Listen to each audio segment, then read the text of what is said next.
আপনারা দেখতে পাচ্ছেন আমরা যাচ্ছি বগুড়ার উদ্দেশ্যে জামাত ইসলামের সঙ্গে মিথ্যা মামলার হাজিরা দিতে।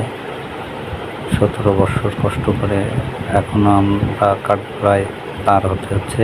এই মিথ্যা মামলা কবে নিরসন হবে?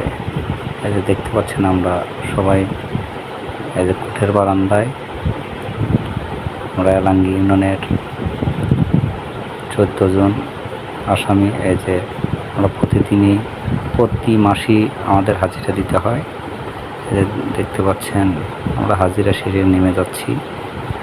আমাদের হাজিরা শেষ স্থায়ী জামিন দিয়েছে, আমরা জামিন নিয়ে বের হয়ে যাচ্ছি কোর্টের থেকে। আপনারা দেখতে পাচ্ছেন এই যে মিথ্যা মামলার হাজিরা দিতে আসছি। আর কত